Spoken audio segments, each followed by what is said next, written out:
नमस्कार, आप सुन रहे हैं आकाशवाणी दिल्ली का FM gold channel FM 100.1 megahertz पर पानी पर लिखी कहानी। इस कार्यक्रम में आज प्रस्तुत है इंदिरा दांगी की लिखी कहानी गुड़ की डली। आइए सुनते हैं ये कहानी।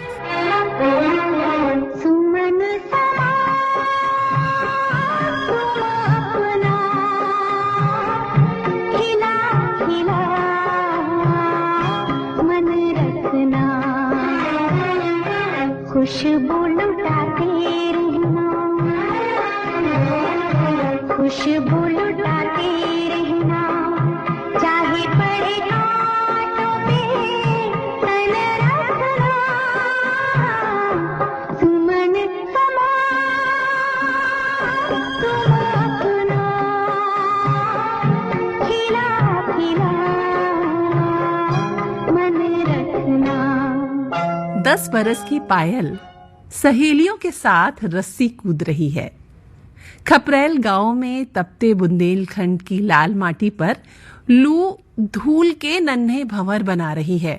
जैसे छोटी लड़कियों को खेलता देखकर वो भी अपना खेल लिए आ खड़ी हुई है। 97, 98, 99 रस्सी घुमाती 2 लड़कियों के बीच पायल दोनों पंजों के बल जमीन पर आती है कि हवा में जाती है। पयलिया, नास पीटी, मुझे पता था तू यहीं मिलेगी। माँ रुक्मणी ने जैसे ही उसकी चोटी को पकड़ा, उसकी सब सहेलियां भाग खड़ी हुईं। रूबी, साधना, आरती, उन सभी को भी तो अपने घरों में जाकर काम में लगना होता है, वरना गत उनकी भी यही होनी है। 4-5 करारे थप्पड़ जड़ चुकी रुक्मणी का गुस्सा किसी भी तरह शांत नहीं होता। आखिर किस पर है ये गुस्सा? आंगन में गोबर के ढेर के सामने लाकर धक्का दिया उसने लड़की को। पायल गोबर में मुंह के बल गिरते गिरते किसी तरह से बची। पूरा आंगन लीपे बिना चीगी घर से, तो आज तू नहीं या मैं नहीं। आंसू पोंछती, नुचे बालों पर हाथ फेरती पायल आंगन लीपने के लिए गोबर में भूसा सानने लगी। रुक्मणी ने पालना में रो रहे 10 माह के लल्ला को उठाया और बहुत पुचकारते हुए आंचल तले ले लिया। सूखे स्तनों में लेकिन अमृत दूध कहाँ? लल्ला अपने नए दांत गपाकर जैसे खून चूसता है। रुक्मणी तड़प कर उसे खुद से अलग कर देती है। मेरे जीवन के धन, मैं तुझे क्या पिलाकर पालूं? बेटे को लगातार रोता देखकर रुक्मणी हड़बड़ा गई। ऊपर आले में छुपा रखा बेला भर दूध उसने बड़े ही एहतियात से उतारा। कटोरी में दूध छक करके गुड़ घोलती वो बच्चे को चम्मच से पिलाने लगी। बच्चा पुछ पुछ कर पीने लगा। निहाल माँ बलैया लेने लगी अपने गदबद बेटे की। लल्ला लल्ला लोरी, दूध की कटोरी, दूध में बताशा, जीवन खेल तमाशा। लल्ला लल्ला लोरी, दूध की कटोरी, दूध में बताशा, जीवन खेल तमाशा।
कोठरी के किवाड़ से झांककर 4.5 साल की दीपा सहमे स्वर में पुकारती है। अम्मा से एक तय दूरी से बात करती है वो।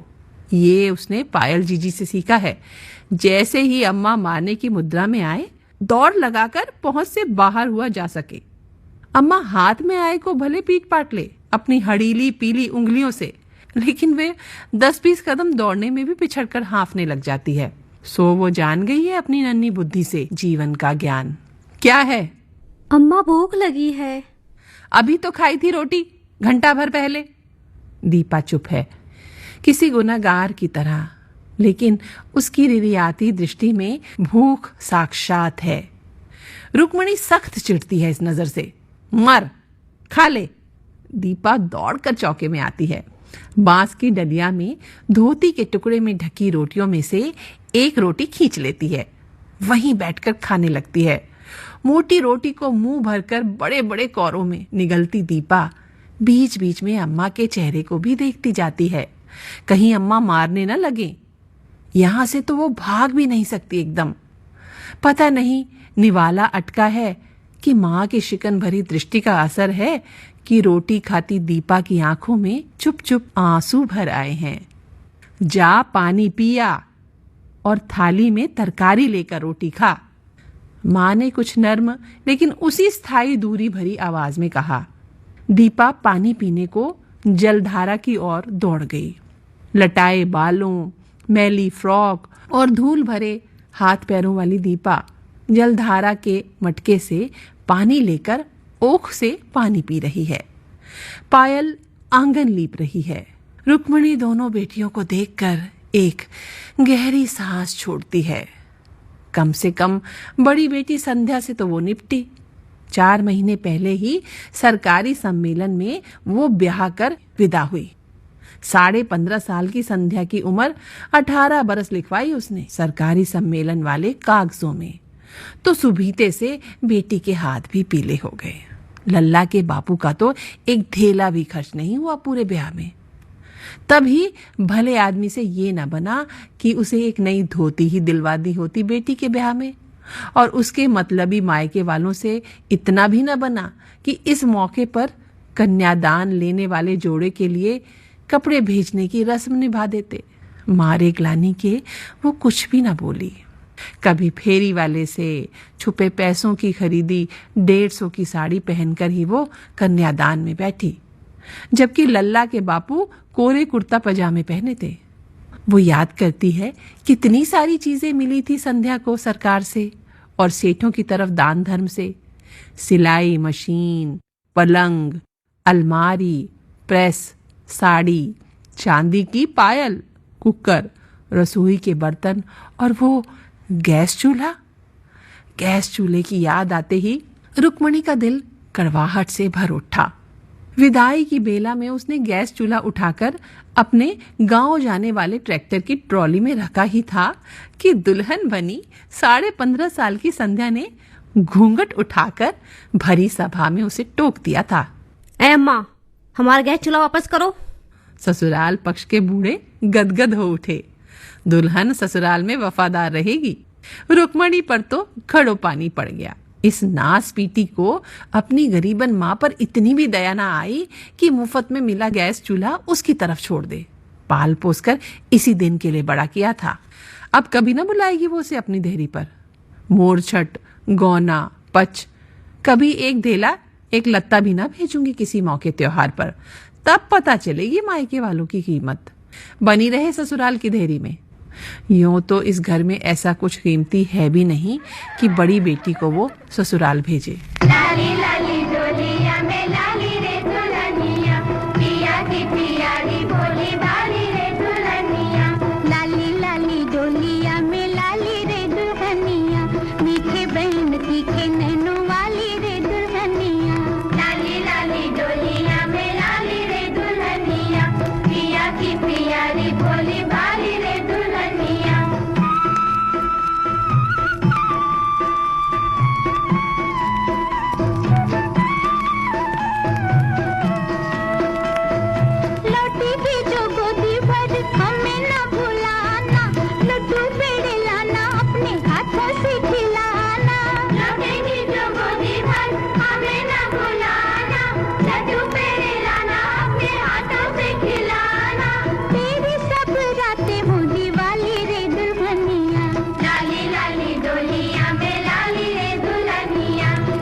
की प्यारी भोली भाली रे दुल्हनिया।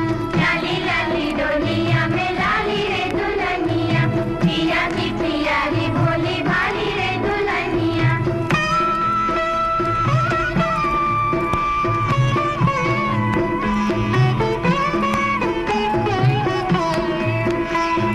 दूल्हे राजा रखना जतन से दुल्हन को, कभी ना दुखाना तुम गोरिया के मन को। दूल्हे राजा रखना जतन से दुल्हन को, कभी ना दुखाना तुम गोरिया के मन को। नाजुक है नाजुकी है पाली रे दुल्हनिया। लाली लाली डोलिया में लाली रे दुल्हनिया, पिया की प्यारी भोली भाली रे दुल्हनिया। लाली लाली डोलिया में लाली रे दुल्हनिया, पिया की प्यारी भोली भाली रे दुल्हनिया।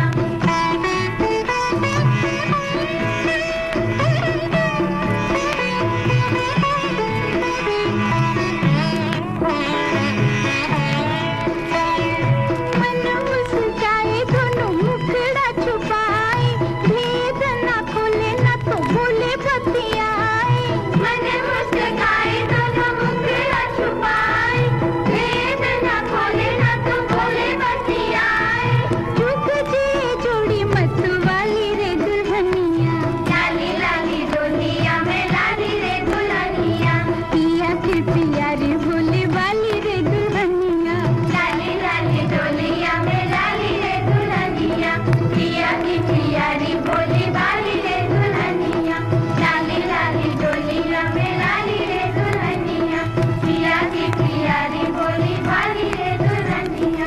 लाली लाली डोलिया में लाली रे दुल्हनिया। गृहस्थी का पूरा कामकाज संभालती रही बड़ी बेटी की याद थकी रुक्मणी को रह रह कर आती है।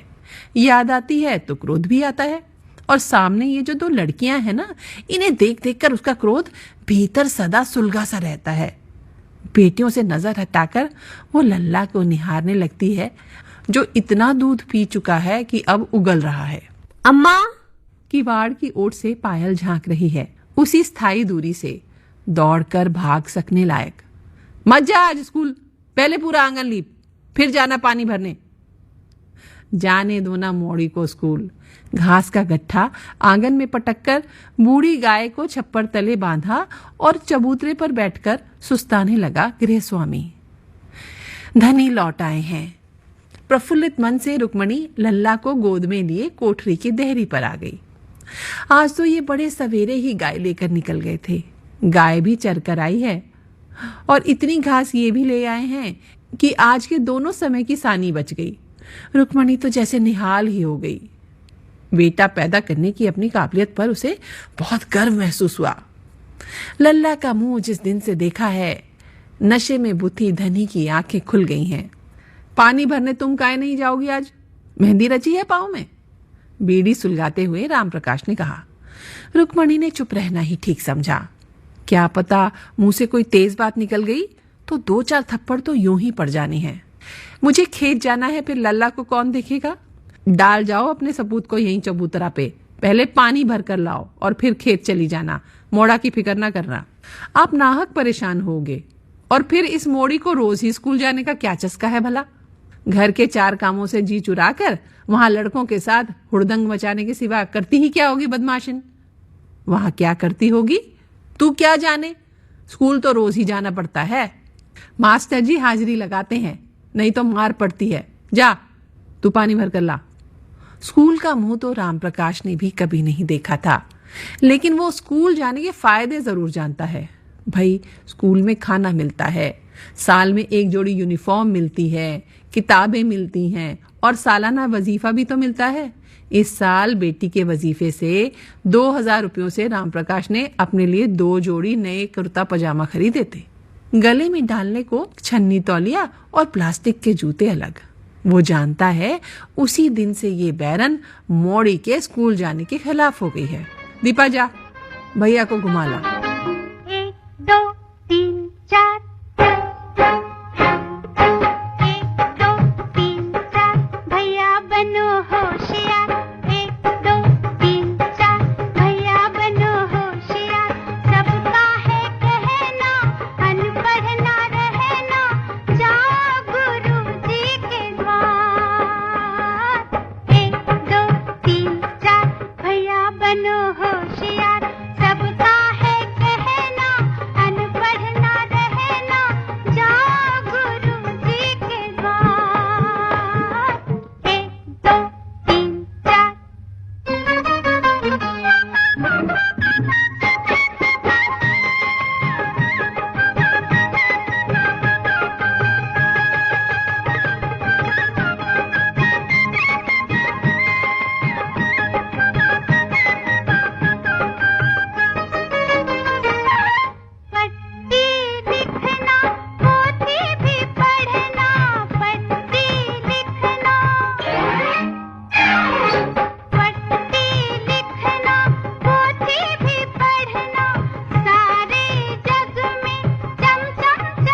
गगरे लेकर पानी भरने जाती रुक्मणी ने पति से कहा, अगली साल मौड़ी को वजीफा मिले तो तुम अपने लिए धोतियों का जोड़ा ले लेना।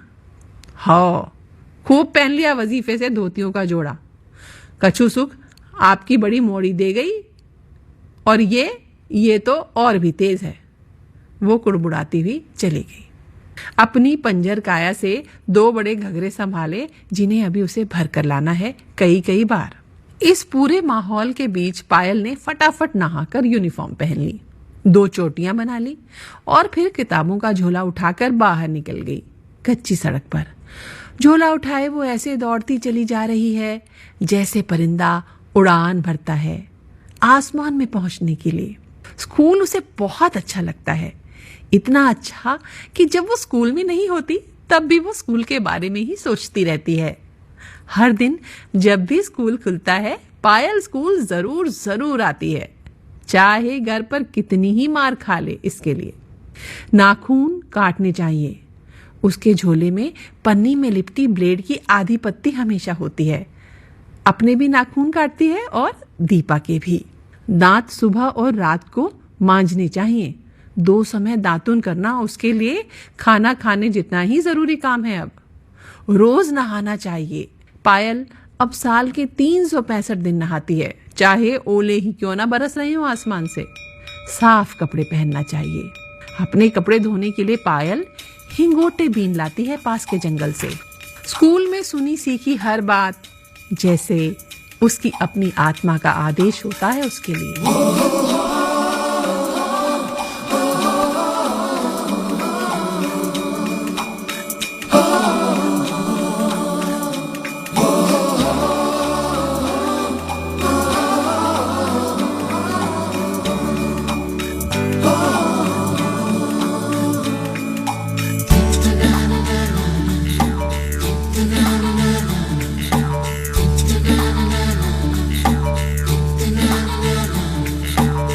सवेरे सवेरे यारों से मिलने पन ठन के निकले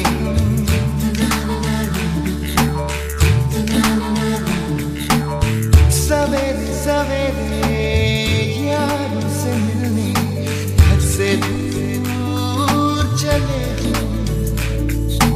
रोके से ना रुके हम मर्जी से चले हम बादल सा गरजे हम सावन सा बरसे हम सूरज सा चमके हम स्कूल चले हम हो, हो, हो।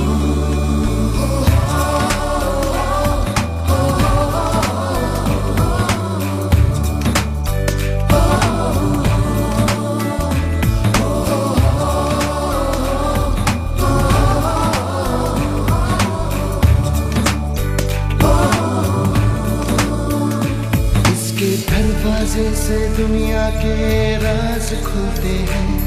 कोई आगे चलता है हम पीछे चलते हैं। दीवारों पे किस्मत अपनी लिखी जाती है। इससे हमको जीने की वजह मिलती जाती है। रोके से ना रुके हम मर्जी से चले हम बादल सा गरजे हम सावन सा बरसे हम सूरज सा चमके हम स्कूल चले हम हो, हो, हो।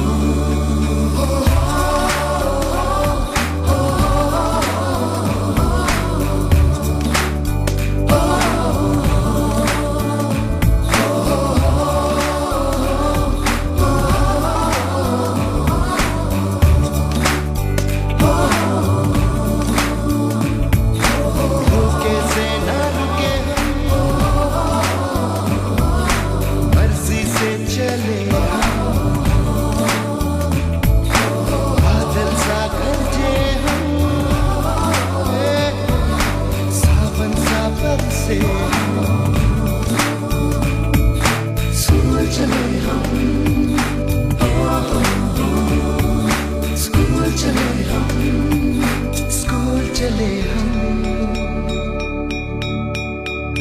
के नीचे कक्षाएं लग चुकी हैं। गांव की प्राथमिक शाला में कुल जमा 3 कमरों में से 2 पर सरपंच जी का कब्जा है। एक में तो भूसा रहता है, दूसरे का आगे का दरवाजा चिनवाकर एक दरवाजा उन्होंने पीछे बनवा दिया है, अपनी बकरी के ऐन सामने। उसमें उनके सारे मवेशी बनते हैं। अब स्कूल के अख्तियार में बचा है सिर्फ एक ही कमरा, जिसमें हेडमास्टर का ऑफिस है, स्कूल की स्टेशनरी रखने का स्टोर है और मध्याह्न भोजन का सामान रखने की रसोई भी। फिर 15 अगस्त 26 जनवरी पर फहराने वाला झंडा रखने की जगह।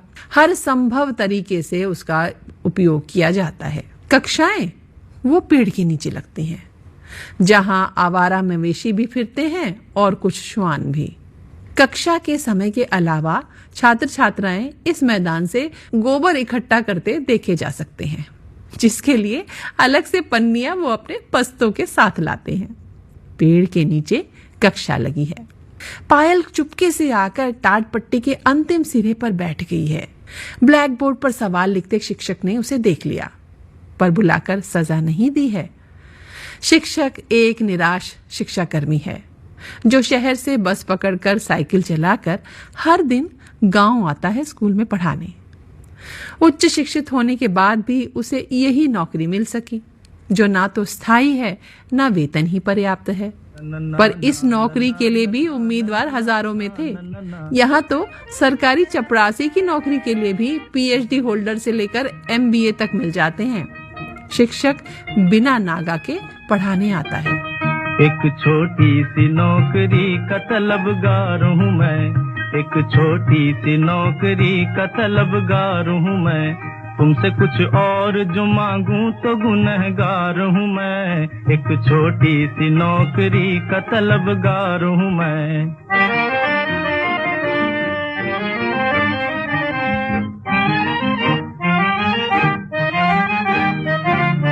108वीं अर्जी मेरे अरमानों की, 108वीं अर्जी मेरे अरमानों की। कर लो मंजूर की बेकारी से बेजार हूँ मैं। तुमसे कुछ और जो मांगूं तो गुनहगार हूँ मैं। एक छोटी सी नौकरी का तलबगार हूँ मैं। मैं कलेक्टर न बनूं और न बनूंगा अफसर। मैं कलेक्टर न बनूं और न बनूंगा अफसर। अपना बाबू ही बना लो मुझे बेकार हूँ मैं। एक छोटी सी नौकरी का तलबगार हूँ मैं।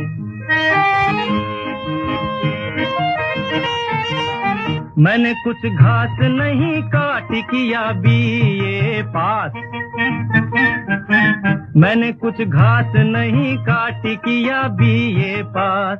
वो समझदार समझ लो कि समझदार हूँ मैं। तुमसे कुछ और जो मांगूं तो गुनहगार हूँ मैं। एक छोटी सी नौकरी का तलबगार हूँ मैं। खेल सब खेले हैं, फुटबॉल में कप्तान भी था। खेल सब खेले हैं, फुटबॉल में कप्तान भी था। फिर से मैदान में आने को भी तैयार हूँ मैं। एक छोटी सी नौकरी का तलबगार हूँ मैं। प्यारी माँ छोटी बहन जिंदगी है रोग जिन्हें। प्यारी माँ छोटी बहन जिंदगी है रोग जिन्हें। लोक पर लोक मेरे सर पे है मझधार हूँ मैं। एक छोटी सी नौकरी का तलबगार हूँ मैं। फड़क रही है दाईं आंख ये अच्छा है सगुन। फड़क रही है दाईं आंख ये अच्छा है सगुन।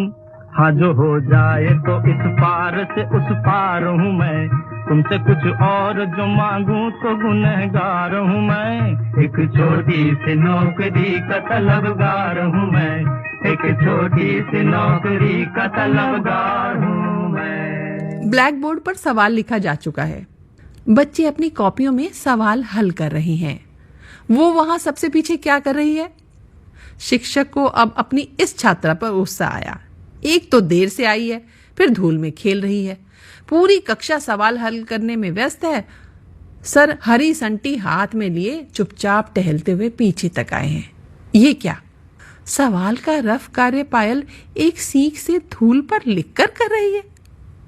कागज और पेन पेंसिल उसके लिए कितने दुर्लभ है सर जानते हैं। उन्होंने अक्सर ही उसे रेस्ट टाइम में स्कूल परिसर में कागज के गिरे टुकड़े बीनते हुए देखा है। दूसरे बच्चों की फेंकी या गिरी स्लेट, पेंसिल के बारीक टुकड़े भी वो बीन लेती है। स्लेट पर ही वो हमेशा रफ कार्य करती है कक्षा में। आज शायद वो भी नहीं है इसके पास। सर को संटी लिए सामने घूरते देख पायल चुपचाप खड़ी हो गई। पूरी कक्षा उसकी ओर देखने लगी। अपनी गरीबी का उसे बखूबी एहसास है। उसका सिर झुक गया है। जवाब तो एकदम सही है। सर ने हरी संटी से धूल पर हल सवाल के नीचे राइट का निशान बना दिया। शाबाश, ये लो तुम्हारा इनाम। जेब से 2 पेन निकालकर सर ने उसकी ओर बढ़ा दिए। मुख्य परीक्षाएं सिर पर हैं। पायल जब देखो पढ़ती ही रहती है। जब पढ़ती नहीं तब भी मन ही मन पढ़ती रहती है। घर के तमाम काम उसके हाथों बिगड़ते हैं। वो कभी अम्मा से गाली खाती है, कभी मार खाती है इन दिनों, लेकिन पढ़ाई में उसका ध्यान अटल है।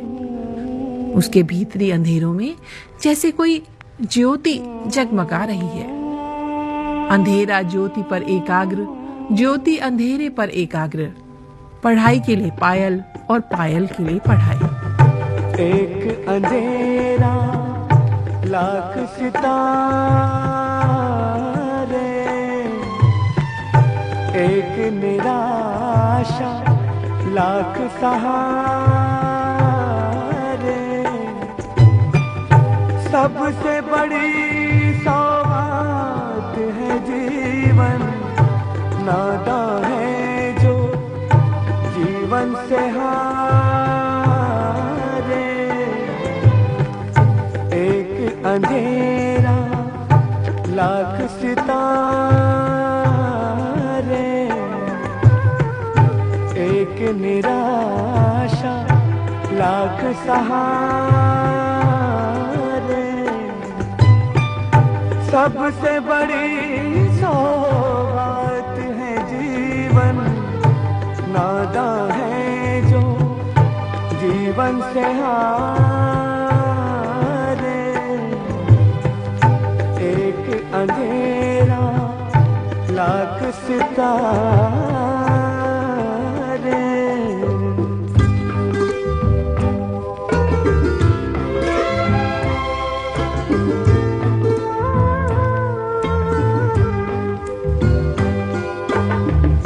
दुनिया की ये बगिया ऐसी, जितने कांटे फूल भी उतने।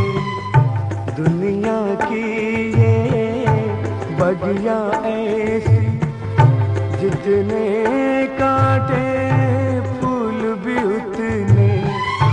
दामन में खुद आ जाएंगे, जिनकी तरफ तू हाथ पसारे।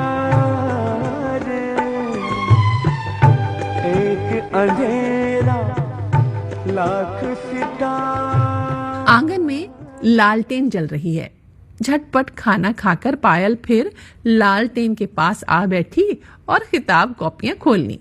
सब काम निपटाकर सीढ़ियां चढ़कर छत पर बने कच्चे कोठे में सोने जाने से पहले अम्मा ने रुककर उसे पूछा, बर्तन मांज कर रख दिए पायल? कल परीक्षा है। किताब से बिना सिर उठाए उसने जवाब दिया। लड़की की मुंहजोरी रुक्मणी के लिए असहनीय है, पर मौका महल देखकर वो खून का घूंट पीकर रह गई। कोठे में जाते वो अभी हाल ही में तो कहकर गए हैं कि जल्दी आना। लल्ला को भी उन्होंने सुला दिया होगा।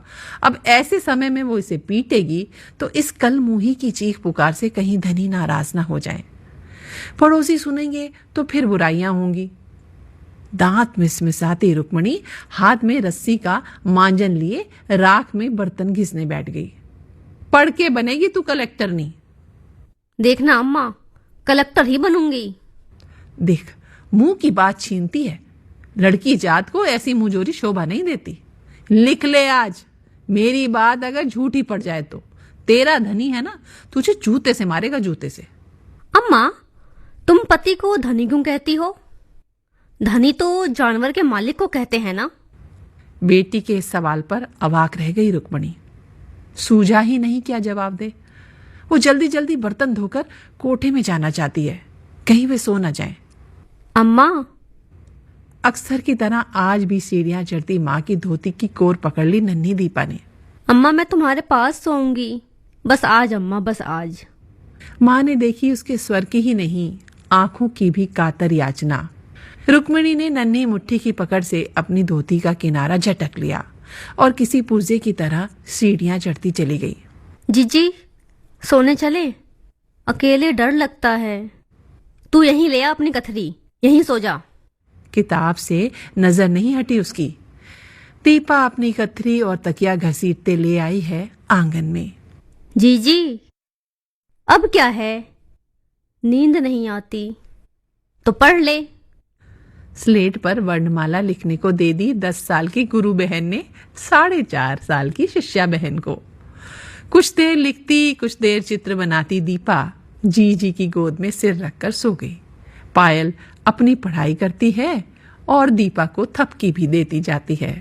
बहन नहीं, आधी माँ है वो उसकी। धीरे से आ जा रे अखियन में निंदिया आ जा रे आ जा, धीरे से आ जा, धीरे से आ जा रे अखियन में निंदिया आ जा रे आ जा, धीरे से आ जा, चुपके से नैनन की बगियन में निंदिया आ जा रे आ जा, धीरे से आ जा।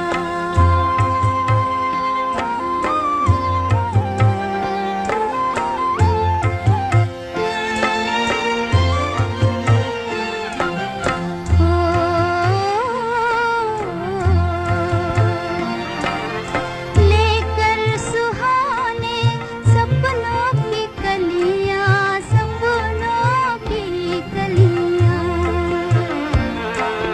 लेकर सुहाने सपनों की कलियां, के बसा दे पलकों की गलियां, पलकों की छोटी सी गलियन में निंदिया आ जा रे आ जा, धीरे से आ जा, धीरे से आ जा रे अखियन में निंदिया आ जा रे आ जा, धीरे से आ जा, चुपके से नैनन की बगियन में निंदिया आ जा रे आ जा, धीरे से आ जा।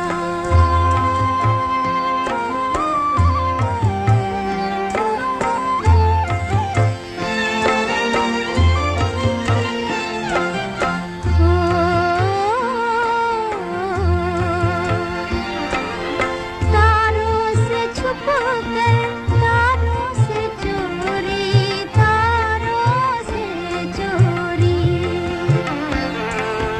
तारों से छुपकर, तारों से चोरी, देती है रजनी चंदा को लोरी,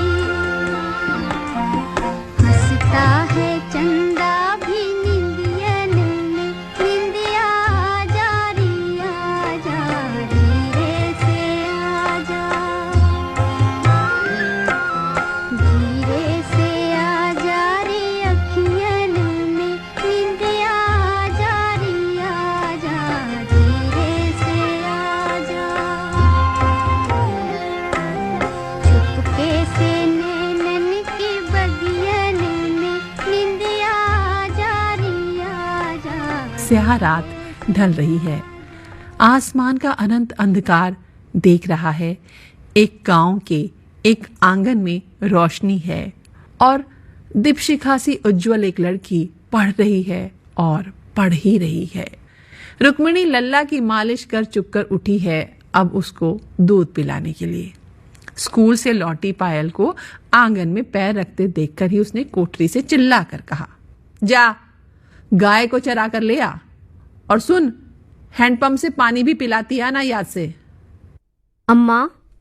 पायल ने आज आंगन में ही खड़े होकर कोठरी के किवाड़ से झांककर बात नहीं की है।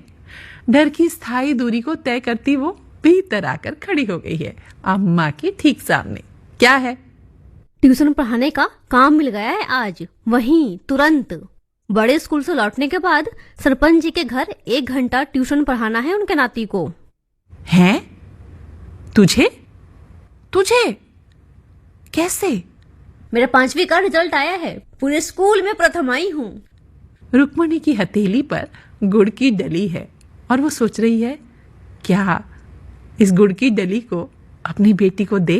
लिखो पढ़ोगे तो आगे बढ़ोगे, सितारों से ऊंचा तुम्हारा होगा नाम। लिखो पढ़ोगे तो आगे बढ़ोगे, सितारों से ऊंचा तुम्हारा होगा नाम। समझे ना?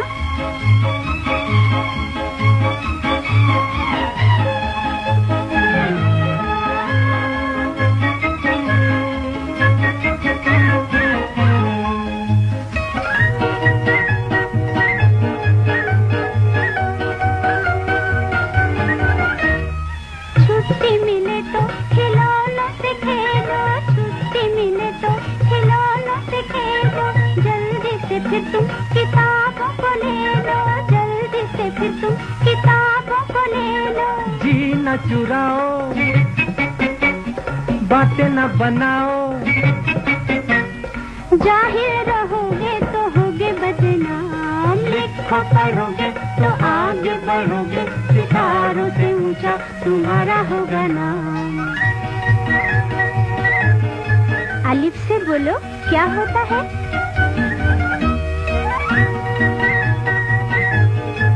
उल्लू। ईमान। दुनिया में देखो ईमानदार रहना, दुनिया में देखो ईमानदार रहना, झूठ नहीं अच्छा सदा सच कहना, झूठ नहीं अच्छा सदा सच कहना। दिल को किसी के तुम न दुखाना, ऐसी ही नेकी करो सुबह शाम। लिखो पढ़ोगे तो आगे बढ़ोगे, सितारों से ऊंचा तुम्हारा होगा नाम। अच्छा बोलो, बा से क्या होता है?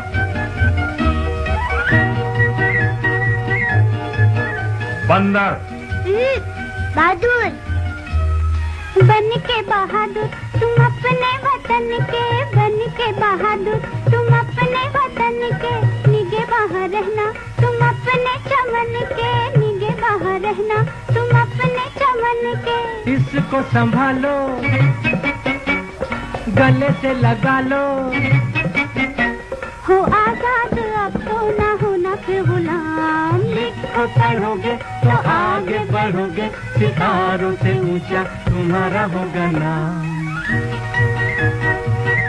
अच्छा मुन्ना, बोलो ते से क्या होता है? तीतर। तकदीर। तकदीर क्या है तुम इसको भुला दो, तकदीर क्या है तुम इसको भुला दो, इल्म हुनर से अंधेरे मिटा दो, इल्म हुनर से अंधेरे मिटा दो। बढ़ते चलो तुम कदम को मिला के, फिर आएगी मंजिल करेगी सलाम। लिखो पढ़ोगे तो आगे बढ़ोगे, सितारों से ऊंचा तुम्हारा होगा नाम। माँ से बोलो क्या होता है?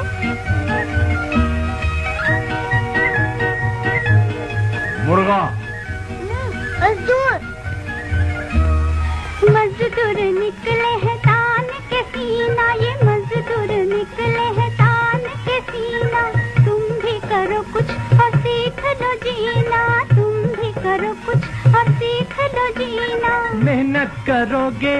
समझे हाँ तो फल भी मिलेगा। बड़ों ने कहा है आराम है हराम। अभी आप सुन रहे थे पानी पर लिखी कहानी में कहानी गुड़ की डली, जो लिखी थी इंदिरा दांगी ने। इस कहानी की प्रस्तुतकर्ता थी रश्मि कुकरेती। इसी के साथ समेटते हैं ये प्रोग्राम जिसका नाम है पानी पर लिखी कहानी। नमस्कार।